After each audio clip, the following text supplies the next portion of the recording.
So let me tell you about my first fall trip of 2025 on Santee Cooper. My first fall bass fishing trip. You know, I quit running trips like the first week of June because the summer just gets real tough on Santee, and then I kind of get real busy catfishing and stuff, and it's just hot and it gets tough. So then I start in the fall running a few trips here and there. Well, just last week I had my first fall trip of the year. I hadn't been bass fishing on the lake, you know, probably since the middle of June or so.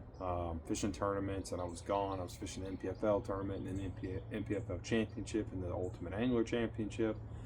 So I got back home and I had a trip with two guys. It was one of them's birthday, and you know, I kind of told them, hey, I hadn't been on the lake in a while, so we're just going to search around and find them. They were all right, cool. So we just decided really to throw topwater all day, and I told them, you know, tie on, whopper plopper, frog, spook, chatterbait, and that's pretty much what we're going to do. We're going to cover water and until we find a few.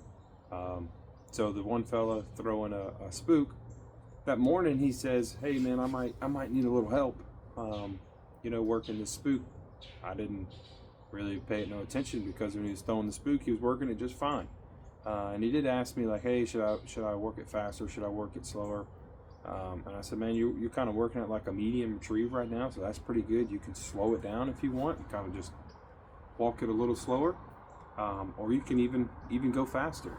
So it didn't take long, maybe 15 minutes. One blows up on his spook. He has it hooked for a few seconds and it gets off.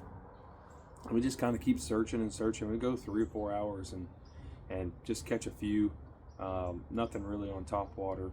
And then about 10:30 or 11 o'clock, and I give it to him. He's throwing this spook all day long. He's not backing down on it. So he's really trusting me, and he's just back there throwing it and fishing, and we're covering water. And then all of a sudden you hear just like a freaking cannonball drop from the moon. And I look back and he's got it pinned up, and I'm like, oh buddy, that's a big one. Didn't quite know how big it was when he hit it, but you know it's a big one. And he fights it and fights it. I'm like, you got him? He's like, yeah, he's on there. He's kind of buried in the grass. And then he comes and gets out the grass, and he gets buried back in the grass. And so I was like, oh, I need my net for this one. So I take my net out, and he's just digging and digging and digging, and we're scared that he's going to get off. And we get him in the net, and it's a big one. It's a giant one.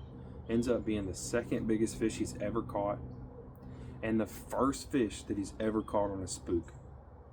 That day was the first time he had ever thrown a spook. Didn't know it until he caught the fish. He said, oh, I've never thrown a spook before. This is my first time.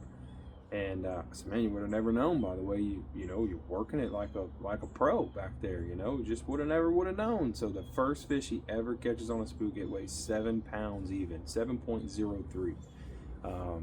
A big one, right? Second biggest fish he's ever caught. So that's what can happen when you throw top water all day in the fall. And when you come fish Santee Cooper, like that's just what could happen. And you know, that day we caught a 7, caught another one that weighed 5.12, and then I lost another 5 or 6 pounder, and then we caught another 5 pounder, and then a couple of 2.5 pounders. You know, we probably caught, I don't know, a dozen or so throughout the day. But that's just, I thought it was really cool for him. We get it in the boat and we take pictures, and he's like, yeah, that's the first fish I've ever caught on a spook. And I looked back, I was like, what? He said, yeah, first fish. I've never thrown a spook until today. And I was like, darn, that's pretty good. So I bet he'll be throwing a spook more often, right? So yeah, just get out there, cover water, throw you some top water. Every lake's a little different, but Santee Cooper, man, is one of the best lakes in the country. So I thought it was a pretty cool story. Guy catches the second biggest fish he's ever caught on a bait that he had never thrown before. So the first fish he ever catches on it is a big one. So pretty cool.